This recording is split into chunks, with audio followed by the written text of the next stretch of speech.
Aujourd'hui, je vais vous parler de Marc Ribou, un photographe qui a fait plus de reportages que Tintin dans toutes ses aventures. Voilà, Tintin, il était sur la Lune, Marc Ribou l'a pas fait, mais il a quand même fait plus de reportages que Tintin.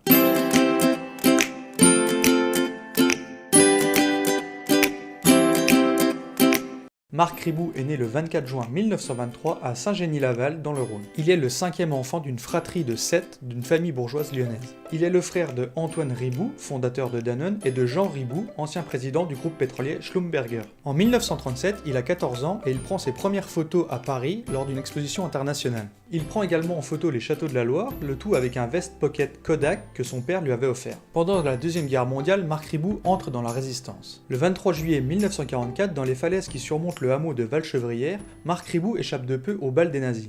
Il verra le fiancé de sa sœur périr sous les tirs allemands, c'est sans doute ça qui marqua sa vie de photographe quand on sait tous les conflits qu'il a suivis après.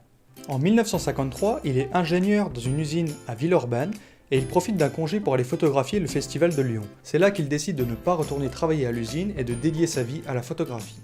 Il s'installe à Paris et son frère Jean lui présente Henri Cartier-Bresson et Robert Capa. Il y aura un épisode sur Henri Cartier-Bresson et Capa, parce que on est obligé de parler d'eux. En 1953, il obtient sa première publication dans le magazine Life pour sa photographie du peintre de la Tour Eiffel. Du coup, Robert Capa et Henri Cartier-Bresson le font rentrer dans l'agence Magnum. Il a alors que 30 ans. À 30 ans, il est publié dans Life et il est recruté par Henri Bresson et Capa. Qu'est-ce que je fais encore là ?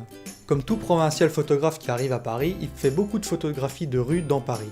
En 1953, il partira ensuite en Yougoslavie et en 1954, il va partir en Angleterre sous les conseils de Robert Capa.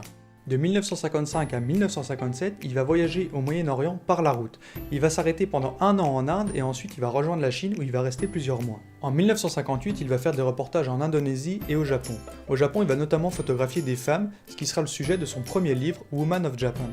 A partir de là, Marc Ribou, il va enchaîner les reportages. Mais accrochez-vous, parce que même Tintin et Indiana Jones, à eux deux, ils n'ont pas fait autant d'aventures. En 1960, après un séjour de quelques mois en URSS, il se rend en Afrique subsaharienne et en Algérie pour couvrir l'indépendance. En 1963, il prépare sa première exposition personnelle à Chicago.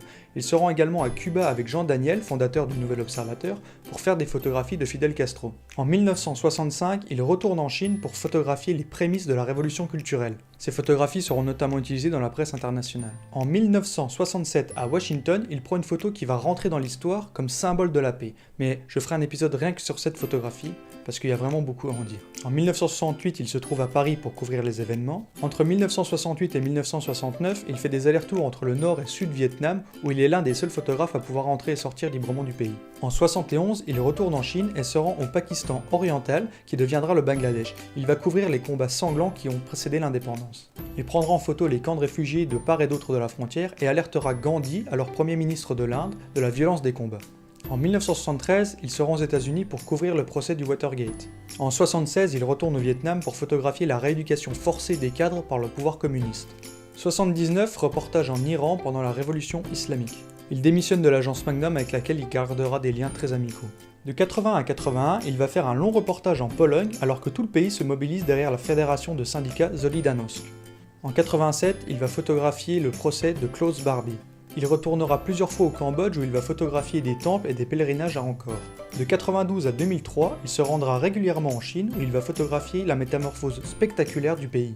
En 98, il fera également plusieurs reportages en Afrique du Sud, juste après l'apartheid et l'élection de Nelson Mandela. En 2008, il est aux États-Unis et notamment à New York pour photographier la victoire de Barack Obama.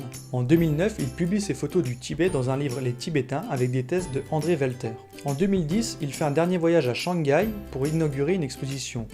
Ensuite, dû à sa santé fragile, il est obligé de rester à Paris, où il va mourir le 30 août 2016. Marc Ribou a passé sa vie à faire de la photographie. Il a parcouru le monde entier, a couvert de nombreux événements.